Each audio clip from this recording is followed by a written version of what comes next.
ನಮಸ್ತೆ ಸ್ನೇಹಿತರೆ, ಇವತ್ತು ನಾವು ಕನ್ನಡ ಹೊಸಗನ್ನಡದ ಕವಿತೆ ಮತ್ತು ನಾಟಕ ಪ್ರಬಂಧ ಆಡಳಿತ ಕನ್ನಡ ಪ್ರಥಮ BA ಅವರಿಗಿರುವಂತಹ ಕನ್ನಡದಲ್ಲಿ ಅಭ್ಯಾಸವನ್ನು ಮಾಡ್ತಾ ಹೋಗುವ, ಪರೀಕ್ಷೆಗೆ ಬೇಕಾದ ತಯಾರಿಯನ್ನು ಕೂಡ ಮಾಡಿಕೊಳ್ಳೋ.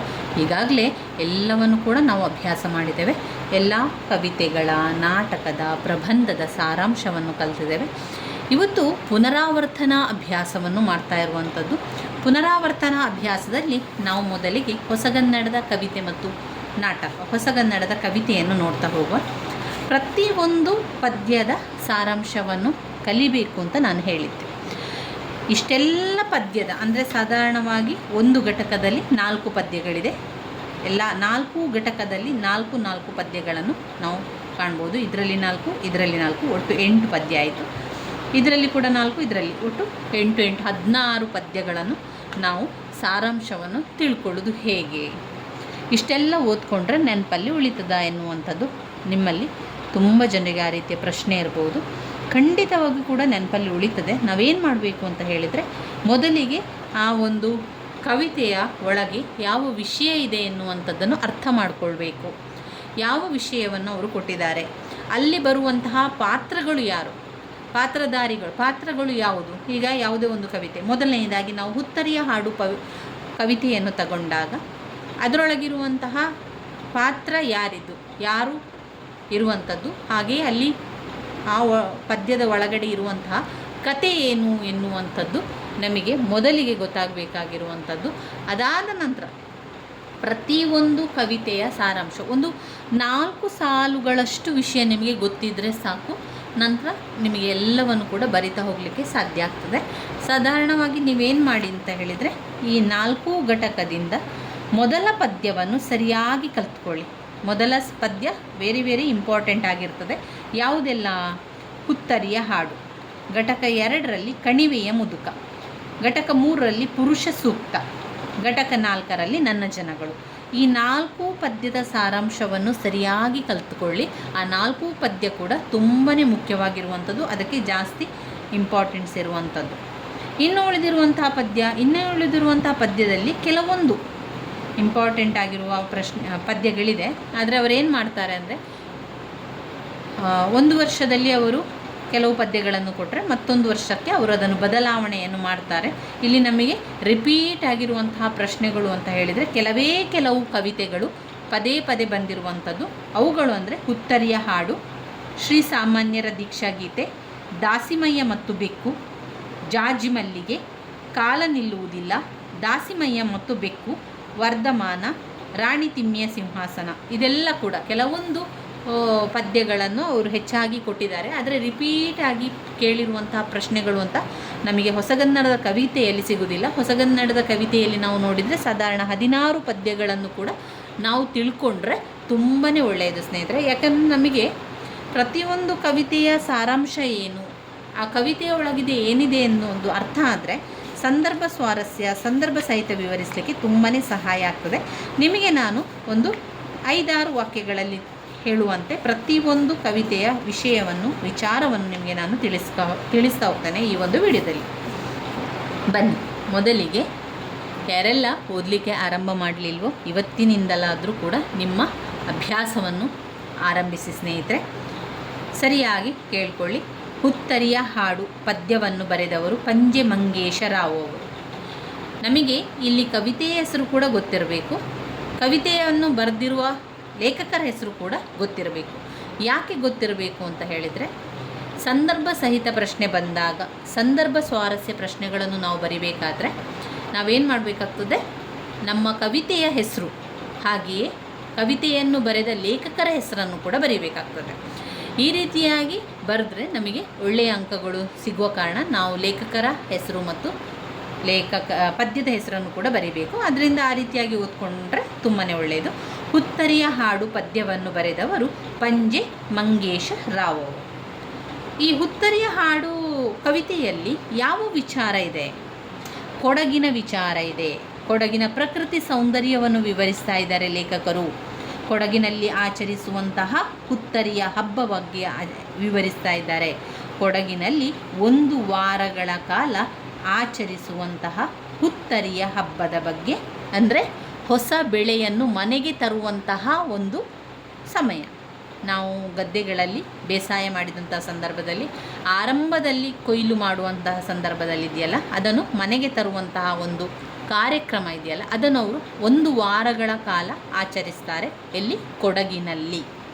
ಕೊಡಗಿನಲ್ಲಿ 1 ವಾರಗಳ ಕಾಲ ಆಚರಿಸುವಂತಹ ಈ ಒಂದು ಹಬ್ಬಕ್ಕೆ ಹುತ್ತರಿಯ ಹಬ್ಬ ಅಂತ ಹೇಳುವಂಥದ್ದು. ಹುತ್ತರಿಯ ಹಾಡು ಸಂಪೂರ್ಣವಾಗಿ ಕೊಡಗಿನ ಈ ಒಂದು ಹಬ್ಬದ ಬಗ್ಗೆ ವಿವರಿಸ್ತಾರೆ ಲೇಖಕರು. ಅದರ ಜೊತೆಗೆ ಕೊಡಗಿನ ಪ್ರಕೃತಿ ಸೌಂದರ್ಯವನ್ನು ಕೂಡ ವಿವರಿಸುವಂಥದ್ದನ್ನು ಕಾಣ್ಬೋದು. ಅಷ್ಟೇ ಅಲ್ಲದೆ ಕೊಡಗಿನ ಜನರ ಒಂದು ಧೀರ ಅವರೊಂದು ಧೀರತೆಯ ಬಗ್ಗೆ ಅವರಿಲ್ಲಿ ವಿವರಿಸ್ತಾ ಇದ್ದಾರೆ. ಲೇಖಕರು ಹೇಳುವಂಥದ್ದು ಕೊಡಗಿನ ಜನರು ಧೈರ್ಯವಂತರು, ಶೌರ್ಯವಂತರು, ಅಪ್ರತಿಮ ಸಾಹಸಿಗಳು ಕೊಡವರು ಅಂತ ಅವರು ವಿವರಿಸ್ತಾರೆ. ಪೂರ್ವಜರು ಮೆರೆದಿರುವಂಥ ಮಹಾಪರಾಕ್ರಮವೆಂದರೆ ಅವರು ಹುಲಿಯ ಹಾಲನ್ನು ಸೇವಿಸಿ ಬೆಳೆದಿದ್ದಾರಂತೆ. ಅಷ್ಟೇ ಅಲ್ಲದೆ ಅವರೇನು ಮಾಡ್ತಾರೆ, ಯಾವ ಒಂದು ಯುದ್ಧಕ್ಕೂ ಕೂಡ ಅವರು ಭಯಪಡುವುದಿಲ್ಲ, ಹಿಂದೆ ತಿರುಗಿ ಬರುವುದಿಲ್ಲ. ಸೋಲನ್ನೇ ಸಾವರಿಯರು, ಅವರು ಸೋಲನ್ನು ಯಾವತ್ತೂ ಒಪ್ಪಿಕೊಂಡವರಲ್ಲ, ಅವರು ಸಾವರಿಯರು ಅಂತ ಹೇಳುವಂಥದ್ದು ಸಂದರ್ಭ ಸಹಿತ ವಿವರಿಸಲಿಕ್ಕೆ ಕೊಡುವಂತಹ ಒಂದು ಸಾಲುಗಳಾಗಿದೆ. ಇದನ್ನೆಲ್ಲ ನೀವು ನೋಡ್ಕೊಳ್ಬೇಕು. ಆಮೇಲೆ ಮತ್ತೊಂದು ಇದರಲ್ಲಿ ಸಂದರ್ಭ ಸ್ವಾರಸ್ಯದ ಪ್ರಶ್ನೆಗಳು. ಬೊಮ್ಮಗಿರಿಯಂ ಪುಷ್ಪಗಿರಿ ಪರ್ಯಂತ ಲೇಖಕರು ಕೊಡಗಿನ ಪ್ರಕೃತಿ ಸೌಂದರ್ಯವನ್ನು ಕೂಡ ವಿವರಿಸ್ತಾರೆ. ಬ್ರಹ್ಮಗಿರಿಯಿಂದ ಪುಷ್ಪಗಿರಿಯ ತನಕ ನಮ್ಮ ಕೊಡಗು ಆವರಿಸಿಕೊಂಡಿದೆ, ಅಂದರೆ ಪ್ರಕೃತಿಯನ್ನು ಆವರಿಸಿಕೊಂಡಿದೆ. ಸಂಪೂರ್ಣ ಕಾಡಾಗಿ ನಮಗೆ ಅಲ್ಲಿ ಗೋಚರಿಸ್ತದೆ ಕೊಡಗಿನಲ್ಲಿ. ಅದು ಬ್ರಹ್ಮಗಿರಿಯಿಂದ ಪುಷ್ಪಗಿರಿಯ ತನಕ ಹರಡಿಕೊಂಡಿದೆ ಎನ್ನುವಂಥದ್ದನ್ನು ಲೇಖಕರು ಇಲ್ಲಿ ವಿವರಿಸುವಂಥದ್ದು. ಪಂಜೆ ಮಂಗೇಶ ರಾವ್ ಅವರು ಹುತ್ತರಿಯ ಹಬ್ಬವನ್ನು ವಿವರಿಸ್ತಾ ಇರುವಂಥದ್ದು. ಇಲ್ಲಿ ಅವರು ಕೊಟ್ಟಿರುವ ಸಂದರ್ಭ ಸ್ವಾರಸ್ಯದ ಪ್ರಶ್ನೆಗಳನ್ನು ನೋಡ್ಕೊಳ್ಳಿ ಸ್ನೇಹಿತರೆ. ಯಾಕಂದರೆ ಅವರು ಸಂದರ್ಭ ಸ್ವಾರಸ್ಯದ ಪ್ರಶ್ನೆಗಳನ್ನು ನಮ್ಮ ಟೆಕ್ಸ್ಟ್ ಬುಕ್ಕಿನಿಂದಲೇ ಆಯ್ಕೆ ಮಾಡಿ ಕೊಡುವಂಥದ್ದು. ಅದರಿಂದ ಅವರು ಒಂದು ಪುಸ್ತಕದಲ್ಲಿಯೇ ಸಾಧಾರಣ 7-8 ಸಂದರ್ಭ ಸ್ವಾರಸ್ಯದ ಪ್ರಶ್ನೆಗಳನ್ನು ಕೊಡ್ತಾರಲ್ವ, ಅದನ್ನು ನೋಡ್ಕೊಳ್ಬೇಕು. ಅದರ ಜೊತೆಗೆ ಅರ್ಥಗಳನ್ನು ಕೂಡ ನೋಡಬೇಕು. ಈಗಾಗಲೇ ನಿಮಗೆ ನಾನು ಅರ್ಥಗಳು ತುಂಬಾ ಇಂಪಾರ್ಟೆಂಟ್ ಆಗಿರುವಂತಹ ಅರ್ಥಗಳನ್ನು ತಿಳಿಸ್ಕೊಟ್ಟಿದ್ದೇನೆ. ಅದನ್ನು ಓದ್ಕೊಂಡ್ರೆ ಸಾಕು. ಅದರಲ್ಲೇ ಬಂದಿರುವಂತಹ ಅರ್ಥಗಳನ್ನು ನಾವು ಬರೆದ್ರಾಯಿತು. ಇನ್ನು 2ನೆಯ ಪದ್ಯ ದುಃಖ ಸೇತು. BM ಶ್ರೀ ಅವರು ಬರೆದಿರುವಂತಹ ದುಃಖ ಸೇತು ಕವಿತೆಯಲ್ಲಿ ಹರೆಯದ ಹೆಣ್ಣೊಬ್ಬಳ ಒಂದು ಸಾವು ಆಗ್ತದೆ. ದಾರುಣ ಸಾವನ್ನು ಇಲ್ಲಿ ವಿವರಿಸ್ತಾ ಇದ್ದಾರೆ. ಇಲ್ಲಿ ಕಟುಕ ಕಾಮುಕನೊಬ್ಬನ ಕಾಮ ಪಿಶಾಚಿಗೆ ತುತ್ತಾಗಿ ಸಮಾಜದಿಂದ ಅವಳಿಗೆ ಎಲ್ಲ ಕೂಡ ಬಹಿಷ್ಕಾರವಾಗಿ ಆ ಅಪವಾದವನ್ನು ಸಹಿಸಲು ಸಾಧ್ಯವಾಗದೆ ದುಃಖವನ್ನು ಮಡುವಾಗಿಸಿಕೊಂಡು ಹೊಳೆಗೆ ಹಾರಿ ಪ್ರಾಣವನ್ನು ತ್ಯಜಿಸ್ತಾಳೆ.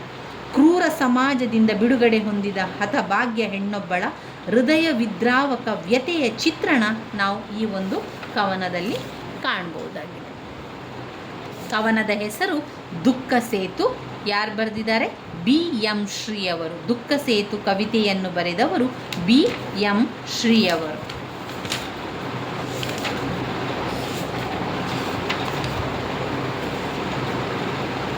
ಇಲ್ಲಿ ಅರ್ಥಗಳನ್ನು ನೋಡ್ಕೊಳ್ಳಿ. ಹಾಗೆ ಸಂದರ್ಭ ಸ್ವಾರಸ್ಯದ ಪ್ರಶ್ನೆಗಳಿದೆ, ಆ ಸಂದರ್ಭ ಸ್ವಾರಸ್ಯದ ಪ್ರಶ್ನೆಗಳನ್ನು ಕೂಡ ಓದ್ಕೊಳ್ಬೇಕು. ಇನ್ನು 3ನೆಯ ಪದ್ಯ ನೀ ಹಿಂಗ ನೋಡಬೇಡ ನನ್ನ. ದ.ರಾ ಬೇಂದ್ರೆಯವರು ಬರೆದಿರುವಂತಹ ಕವಿತೆ ನೀ ಹಿಂಗ ನೋಡಬೇಡ ನನ್ನ. ಈ ಒಂದು ಕವಿತೆಯಲ್ಲಿ ಕವನದ ಆಶಯ ಅಂತ ನೋಡಿದರೆ ಇದು ಒಂದು ಕರುಣಾರಸ ಪ್ರಸಂಗದ ಒಂದು ಕವಿತೆ. ವಿಷಾದ, ದುಃಖ, ಆ ಒಂದು ಶೋಕವೇ ಅದರ ಪ್ರಮುಖ ಒಂದು ನೆಲೆಯಾಗಿರುವಂಥದ್ದು. ಪ್ರಣಯ ಕವಿತೆ ಎನ್ನುವಂತೆ ಬಿಂಬಿಸುವಂತೆ ಪ್ರಯತ್ನವನ್ನು ಮಾಡಲಾಗಿದೆ, ಆದರೆ ಅದು ಸರಿಯಲ್ಲ. ಈ ಕವಿತೆಯ ಸಾಹಿತ್ಯ ಓದುಗರಿಗೆ, ವಿಮರ್ಶಕರಿಗೆ ನಿಲುಕಿದ ನೆಲೆಯೇ ಅದು ಬೇರೆಯಾಗಿದೆ. ಸಾಮಾನ್ಯ ಜನತೆಗೆ ತಲುಪಿದ ಅರ್ಥವೇ ಬೇರೆ. ಈ ಬಗೆಯ ದ್ವಂದ್ವತೆಯ ಅರ್ಥ ವೈಚಿತ್ರ್ಯವೊಂದು ಸಂಭವಿಸಲು ಕಾರಣ ಸಿನಿಮಾ ಮತ್ತು ನಾಟಕಗಳಲ್ಲಿ ಪದ್ಯದ ಪಲ್ಲವಿ ಮತ್ತು ಕೆಲವು ಸಾಲುಗಳನ್ನು ಮಾತ್ರ ಹಿಡಿದು ಇದೊಂದು ಪ್ರಣಯ ಗೀತೆ ಎಂದು ಬಿಂಬಿಸುವ ಪ್ರಯತ್ನವನ್ನು ಮಾಡಿದ್ದು. ಇಷ್ಟೆಲ್ಲ ಅವಾಂತರಕ್ಕೆ ತಾರ್ಕಿಕ ಅಂತ್ಯ ಕಂಡಿದ್ದು ಸ್ವತಃ ಬೇಂದ್ರೆಯವರೇ ಪದ್ಯಕ್ಕೆ ನೀಡಿರುವ ಟಿಪ್ಪಣಿಯಿಂದ ಕುರಿತು ಒಂದು ಇಲ್ಲಿ ಟಿಪ್ಪಣಿಯಿಂದ ಗೊತ್ತಾಗುವಂಥದ್ದು. ಅಪತ್ಯಗಳನ್ನು ಕಳೆದುಕೊಂಡ ಸತಿಯೊಬ್ಬಳು ಅಸನ್ನ ಮರಣ ಶಿಶುವನ್ನು ನೋಡಲು ಬಂದ ಪತಿಯನ್ನು ಕುರಿತು ಹೇಳುವಂಥದ್ದು. ದುಃಖದಿಂದ ಅರ್ಥಪೂರ್ಣವಾಗಿ ನೋಡಿದಾಗ ಅವನ ಎದೆಯಲ್ಲಿ ಹುಟ್ಟಿದ ಹಾಡು ಎನ್ನುವ ಮಾತಾಗಿದೆ. ಕವಿತೆಯ ಭಾಗದಲ್ಲಿ ಮಗು ಒಂದು ಮರಣಿಸಿದಾಗ ತಾಯಿಯೊಬ್ಬಳು ಅನುಭವಿಸುವಂಥ ಶೋಕ, ಗಂಡನ ನಿರಂತರ ಸಾಂತ್ವನದ ಚಿತ್ರಣ ಸ್ಪಷ್ಟವಾಗಿ ಅಲ್ಲಿ ಕಂಡುಬರುತ್ತದೆ. ಪ್ರತಿಯೊಬ್ಬ ಪತ್ನಿಯ ತೀಕ್ಷ್ಣವಾದ ನೋಟವನ್ನು ಎದುರಿಸಲಾರದೆ ತತ್ತರಿಸುವ, ಮರುಕ್ಷಣವೇ ಸಾವರಿಸಿಕೊಂಡು ಸಾಗಿ ಬಂದ ಬದುಕಿನ ದಾರಿಯನ್ನು ಸ್ಮರಿಸಿಕೊಂಡು ಬಗೆ ಬಗೆಯಾಗಿ ಪತ್ನಿಯನ್ನು ಸಮಾಧಾನಿಸುವಂಥ ಒಂದು ಮನಸ್ಥಿತಿಗೆ ಬಂದು ಸ್ಥಿರವಾಗಿ ನಿಲ್ಲುವಂಥದ್ದು. ಇದು ಬದುಕಿಗೆ ಅಗತ್ಯವಾದ ದೃಷ್ಟಿಕೋನವೊಂದನ್ನು ಚಿತ್ರಿಸುತ್ತದೆ. ಇಲ್ಲಿ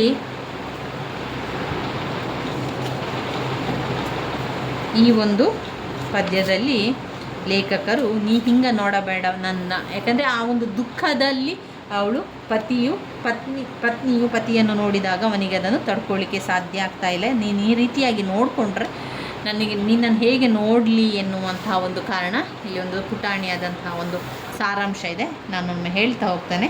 ದುಃಖ ಸೇತು ಕವಿತೆಯಲ್ಲಿ, ದುಃಖ ಸೇತು ಅಲ್ಲ, ಕ್ಷಮಿಸಿ, ಇದು ನೀ ಹಿಂಗ ನೋಡಬೇಡ ನನ್ನ ಕವಿತೆ. ದ.ರಾ ಬೇಂದ್ರೆಯವರ ನೀ ಹಿಂಗ ನೋಡಬೇಡ ನನ್ನ ಕವಿತೆ ಆಗಿದೆ. ನೀ ಹಿಂಗ ನೋಡಬೇಡ ನನ್ನ ಕವಿತೆಯ ಸಾರಾಂಶ: ಮರಣಿಸಿರುವ ಮಗುವಿನ ಮುಂದೆ ಕುಳಿತು ದುಃಖ ನಿರ್ಭರತೆಯಿಂದ ಶೋಕಿಸುತ್ತಿರುವ ತಾಯಿಯನ್ನು ಸಂತೈಸಿ ಆ ನೋವಿನಿಂದ ಪಾರಾಗುವ ಸ್ಥಿತಿಯ ಚಿತ್ರಣವನ್ನು ಕವಿತೆಯ ಒಡಲು ತುಂಬಿಕೊಂಡಿದೆ. ಮಗುವಿನ ಅಕಾಲ ಮರಣಕ್ಕೆ ಅವನ ತಂದೆಯ ಸಂಸಾರ ನಿರ್ವಹಣೆಯ ವೈಫಲ್ಯವೇ ಮುಖ್ಯ ಕಾರಣವೆಂಬ ಚಿತ್ರಣವನ್ನು ದುಃಖ ತಪ್ತ ತಾಯಿಯ ನೋಟ ಕಟ್ಟಿಕೊಡುತ್ತದೆ. ತಂದೆಯಾದವನು ಸಕಾಲದಲ್ಲಿ ಬಂದು ಮಗುವಿಗೆ ಚಿಕಿತ್ಸೆ ಕೊಡಿಸಿ ವೈದ್ಯೋಪಚಾರ ನಡೆಸಿದ್ದರೆ ಮಗು ಸಾವಿನ ದವಡೆಯಿಂದ ಪಾರಾಗುತ್ತಿತ್ತೆಂಬ ಆಶೋತ್ತರವನ್ನು ಹೊತ್ತ ತಾಯಿಯ ಒಡಲಿನ ದುಃಖ ಸಪ್ತತೆ ಹೆಪ್ಪುಗಟ್ಟಿದ ಮೋಡದ ಸ್ಥಿತಿಯನ್ನು ನೆನಪಿಸುತ್ತದೆ. ತಡವಾಗಿ ಬಂದ ಗಂಡ ಅವಳ ಈಟಿಯಂತಹ ನೋವಿನ ನೋಟವನ್ನು ಎದುರಿಸಲಾರದೆ ಅಸಹಾಯಕತೆಯಿಂದ ಮಡದಿಯನ್ನು ಸಾಂತ್ವನಗೊಳಿಸಲು ನಡೆಸುವ ಪರಿ ಕವಿತೆಯಲ್ಲಿ ಅನನ್ಯವಾಗಿ ಮೂಡಿಬಂದಿದೆ. ಹೆಂಡತಿಯ ಪೂರ್ವಾಪರ ಸ್ಥಿತಿಯನ್ನು ನೆನೆದು ಹೌಹಾರಿ ಭಯಪಡುವ ಪತಿ ಅತ್ತು ಬಿಡುವುದರ ಮೂಲಕ ದುಃಖವನ್ನು ಕಡಿಮೆ ಮಾಡಿಕೊಳ್ಳಬೇಕೆಂಬ ಕೋರಿಕೆಯನ್ನು ಸಲ್ಲಿಸುತ್ತಾನೆ. ತಡೆಯಲಾರದ ನೋವಿನ ಸ್ಥಿತಿ, ಆ ನೋವಿನಿಂದ ಪಾರಾಗುವ ಬಗೆಯನ್ನು ಈ ಕವಿತೆಯು ಅತ್ಯಂತ ಧ್ವನಿಪೂರ್ಣವಾಗಿ ಕಟ್ಟಿಕೊಡುತ್ತದೆ. ಏಕಮುಖ ಸಂಭಾಷಣೆಯ ದಾಟಿ ಈ ಕವಿತೆಯಲ್ಲಿದೆ. ಮಗುವಿನ ಘಟನೆಯನ್ನು ಕುರಿತಾದ ಈ ಪದ್ಯ ಸಾಂದರ್ಭಿಕ ನೆಲೆಯಲ್ಲಿ ತಾಗಿ ಮುಂದೆ ಅಲೌಕಿಕ ಶಕ್ತಿಯ ಪ್ರಭಾವವನ್ನು ಬದುಕಿನಲ್ಲಿ ಒಪ್ಪಿಕೊಳ್ಳುವ ಮೂಲಕ ಹೆಂಡತಿಗೆ ಧೈರ್ಯ ತುಂಬಿ ಸಾಂತ್ವನ ಹೇಳುವ ಅನನ್ಯ ದೃಷ್ಟಿಕೋನದಿಂದ ಈ ಕವಿತೆ ಕೂಡಿದೆ. ಬದುಕಿನ ನೋವನ್ನು, ಸಂಕಟವನ್ನು ಕವಿತೆಯಾಗಿಸುವ ಬೇಂದ್ರೆಯವರ ಕವಿತಾ ಸಾಮರ್ಥ್ಯಕ್ಕೆ, ಕಲಾತ್ಮಕ ಪ್ರತಿಗೆ, ಗಾರುಡಿಗತನಕ್ಕೆ ಈ ಕವಿತೆ ಒಂದು ಉತ್ತಮ ನಿದರ್ಶನ ಎನ್ನುವಂತಿದೆ. ಶ್ರೀಸಾಮಾನ್ಯರ ದೀಕ್ಷಾಗೀತೆ ಇನ್ನು ಬರುವಂಥದ್ದು. ಶ್ರೀಸಾಮಾನ್ಯರ ದೀಕ್ಷಾಗೀತೆ. ಶ್ರೀಸಾಮಾನ್ಯರ ದೀಕ್ಷಾಗೀತೆಯನ್ನು ಬರೆದವರು ಕುವೆಂಪು ಅವರು. ಕುವೆಂಪು ಅವರು ಯಾವುದರ ಬಗ್ಗೆ ಹೇಳ್ತಾರೆ ಇಲ್ಲಿ?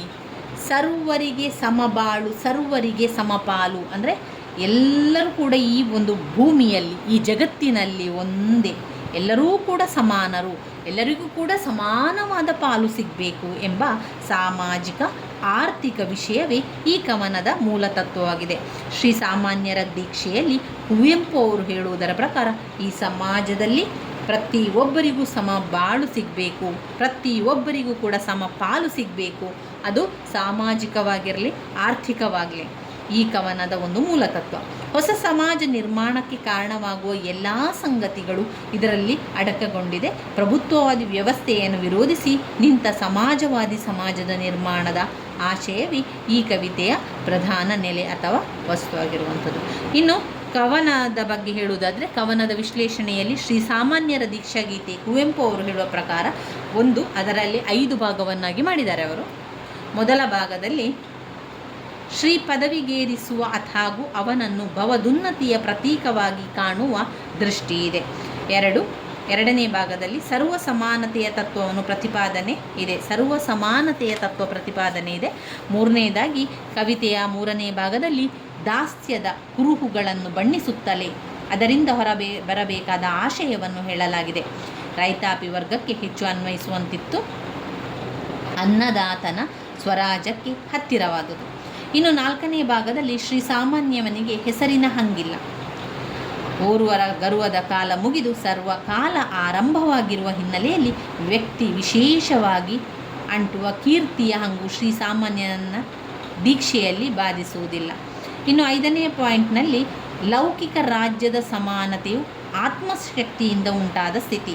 ಲೌಕಿಕ ರಾಜ್ಯದ ಸಮಾನತೆಯು ಆತ್ಮಶಕ್ತಿಯಿಂದ ಉಂಟಾದ ಸ್ಥಿತಿಯ ಬಗ್ಗೆ ತಿಳಿಸುವಂಥದ್ದು ಇದು 5ನೇ ಪಾಯಿಂಟ್ಸ್ನಲ್ಲಿ ಬರ್ತದೆ. ಒಟ್ಟು 5 ಪಾಯಿಂಟ್ಸ್ಗಳನ್ನು ಶ್ರೀಸಾಮಾನ್ಯರ ದೀಕ್ಷಾಗೀತೆಯಲ್ಲಿ ಕಾಣ್ಬೋದು. ಇದರಲ್ಲಿ ಒಂದು ಮುಖ್ಯವಾದ ಸಂದರ್ಭ ಸ್ವಾರಸ್ಯದ ಪ್ರಶ್ನೆ, ಸರ್ವೋದಯ ಸರ್ವೋದಯ ಸರ್ವೋದಯ ಯುಗಮಂತ್ರ, ಸರ್ವೋದಯವೇ ಸ್ವಾತಂತ್ರ್ಯದ ಶ್ರೀತಂತ್ರ ಎನ್ನುವಂಥದ್ದನ್ನು ಓದ್ಕೊಳ್ಳಿ. ಆವಾಗ ಈ ಸಾಲುಗಳು ಬಂದು ನಾವೇನು ಬರೀಬೇಕು, ಈ ಸಾಲುಗಳನ್ನು ಅಂದರೆ ಸರ್ವೋದಯ ಸರ್ವೋದಯ ಎನ್ನುವಂಥ 2 ಸಾಲುಗಳನ್ನು ಬರೆಯಿರಿ. ನಂತರ ಈ ಸಾಲುಗಳನ್ನು ನಾವು ಹೊಸಗನ್ನಡದ ಕವಿತೆಯಾದಂಥ ಶ್ರೀಸಾಮಾನ್ಯರ ದೀಕ್ಷಾಗೀತೆಯಿಂದ ಆರಿಸಿಕೊಳ್ಳಲಾಗಿದೆ. ಶ್ರೀಸಾಮಾನ್ಯರ ದೀಕ್ಷಾಗೀತೆಯನ್ನು ಬರೆದವರು ಕುವೆಂಪು ಅವರು ಅಂತ ಬರಿಬೇಕು. ಅದಾದ ನಂತರ ಅದನ್ನು ವಿವರಿಸಬೇಕು. ಸರ್ವೋದಯ ಸರ್ವೋದಯ ಸರ್ವೋದಯ ಯುಗಮಂತ್ರ, ಸರ್ವೋದಯವೇ ಸ್ವಾತಂತ್ರ್ಯದ ಶ್ರೀತಂತ್ರ ಎನ್ನುವಂಥದ್ದು. ಓರ್ವರ ಗರ್ವದ ಕಾಲ, ಇದು ಸರ್ವದ ಕಾಲ ಅಂತ ಹೇಳುವಂಥದ್ದು. ಒಬ್ಬ ಗರ್ವವನ್ನು ಬಿಟ್ಟು ಬಿಡಬೇಕು. ಮೇಲಿಲ್ಲವೋ ಕೀಳಿಲ್ಲವೋ ಸರ್ವ ಸಮಾನತೆ ರಾಜ್ಯ, ಪ್ರತಿಯೊಬ್ಬರಿಗೂ ಸಮಾನತೆ ಇದೆ ಅಂತ ಅವರಿಲ್ಲಿ ವಿವರಿಸ್ತಾ ಇರುವಂಥದ್ದು. ರಾಜಪ್ರಭುತ್ವದ ಸರ್ವಾಧಿಕಾರದ ಕಾಲ ಮುಗೀತೆಂದು ನೇರವಾಗಿ ಕರೆದುಕೊಡುವ ಕವಿ.